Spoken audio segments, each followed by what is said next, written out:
For 3 decades, EPA offices were established nationwide to address the disproportionately high levels of pollution in poor and minority communities.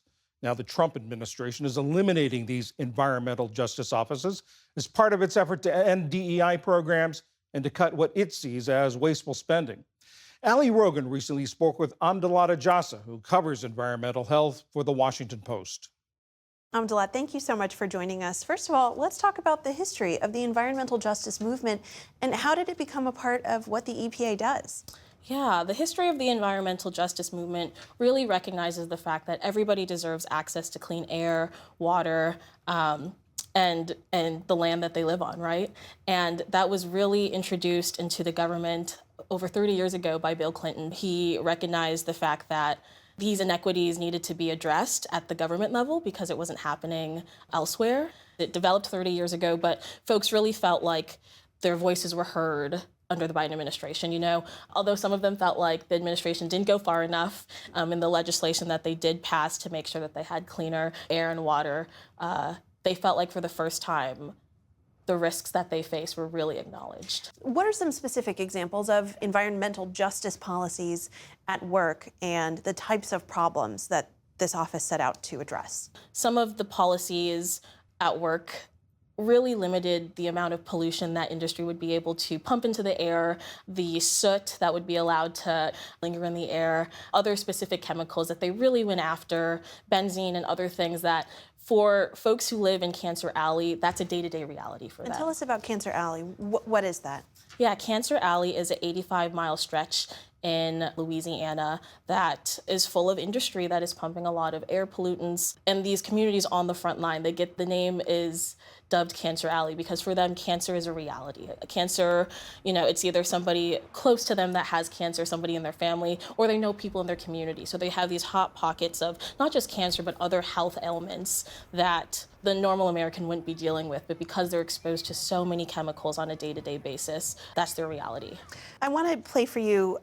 We spoke to a former EPA environmental justice employee. He now works at the Natural Resources Defense Council. Here's how he explained how he worked with community members he was serving.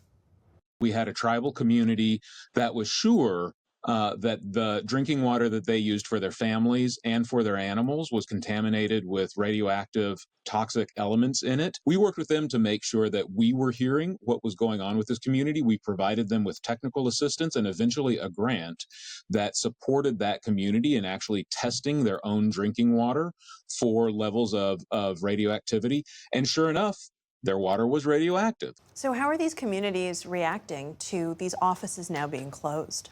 These communities are devastated. These communities are gutted.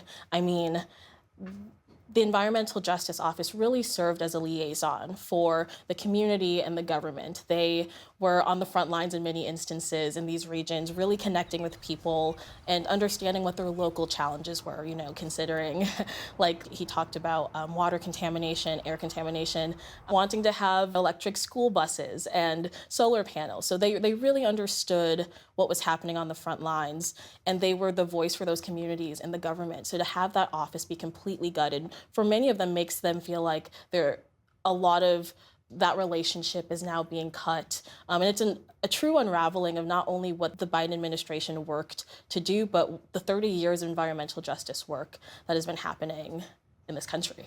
I want to read for you a statement from EPA Administrator Lee Zeldin. He says that environmental justice sounds like a good idea in theory and receives bipartisan support, but in reality, environmental justice has been used primarily as an excuse to fund left-wing activists instead of actually spending those dollars to directly remediate environmental issues for those communities. What do you make of that? These offices weren't just helping specific DEI communities or, you know, leftist woke communities, but they were helping everybody. You know, I went to Cancer Alley for a story that I worked on, and I was amazed but also shocked by the flares that would go off that kind of lit up the sky it almost looked like fireworks in a weird way. And the smells that I smell, you know, I got a headache being in those communities for almost an hour of just driving. And that's what people's experiences were every day. It leaves a lot of people who live on the front lines of these communities abandoned. you know, and it means that for the future that they might be sicker. It means that they have a sicker future. It means that they don't have as much clean air as they were starting to develop. It means that their water could be contaminated, and there's really nobody there to help them. Amudalat Ajasa with the Washington Post. Thank you so much for joining us. Thank you so much for having me.